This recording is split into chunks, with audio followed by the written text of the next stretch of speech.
Hello guys, this is positively the last video I'm doing on weed whackers, strimmers, call them what you will.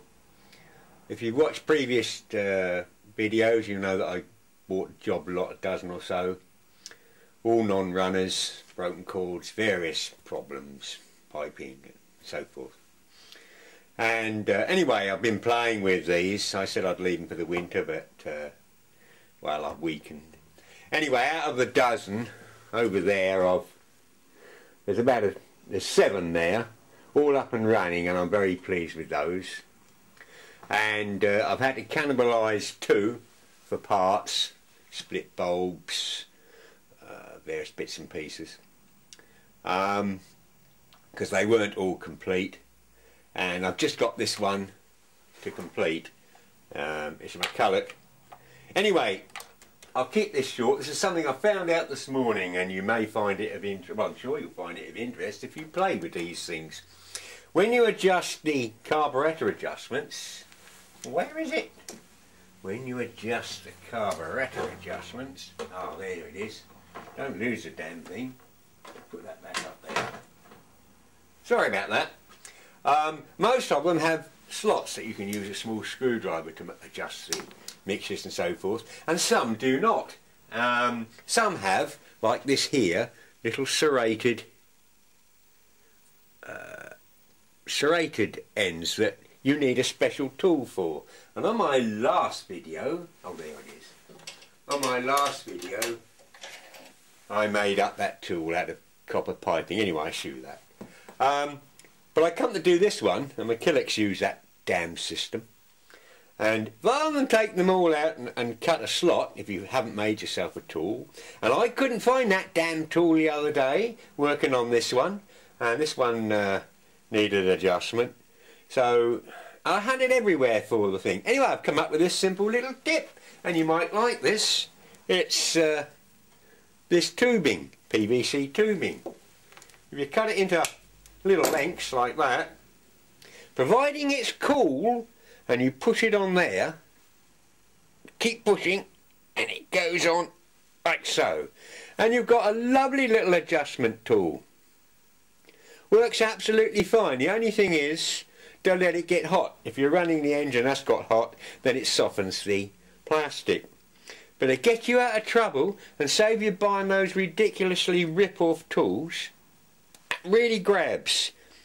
It grabs and makes all those little serrations bed into the plastic.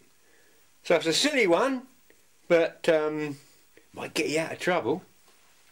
While I'm waffling away on these things, there was one, I don't know what you call them, B&Q type things, this make, Performance. Whenever I see that, it's a cheapo made for B&Qs and the like. Having said that, that was a donor one. Having said that, I pulled one apart, and here's the piston, crank, and what I wanted, because it was a donor one, I wanted the centrifugal clutch for a little project. More on that another time. But this had castings all the way around it. These are the castings, and I had to cut this one away, cut through it with a saw. Incidentally, these make melt them down. It's good raw material for alloys, bows and pistons and the like. I'll leave that for now. Anyway, this was a cheapo-y, what I consider the cheapo nasties, but it's got ball races, the main shaft, and the big end, the actual conrod, is made of a bronzy material, most surprising. And if you look in there closely, you can see that the actual big end is needle valve. It's a needle roller. And you know what? You don't find them on these. They're just plain bushes. So that was quite intriguing. And another thing I've noticed, there's 2 piston rings. And I'm amazed how many of these strimmers only have 1. So perhaps they're not so cheap after all.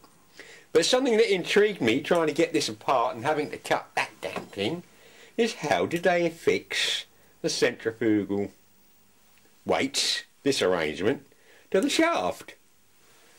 They couldn't have cast that afterwards, could they? So that's got to come off. It's got to come off, hasn't it?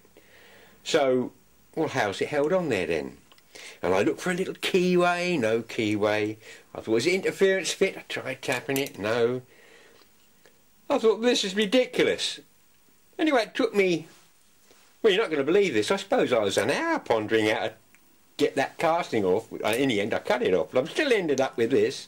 So, how is that fixed to this? And I want this, remember? Anyway, when you've probably already sussed it, but I couldn't see how that was on there. So, when everything else fails, and logic tells you, you know, whatever is left's got to be the answer, I found it unscrewed. And there was no evidence of the thread, so I didn't know. Oh dear. Of course, if you know this, you think I'm a plonker. But there you go. Anyway, quite surprising. So there's your little adjusting tool. That really is simple. I only found this out this morning.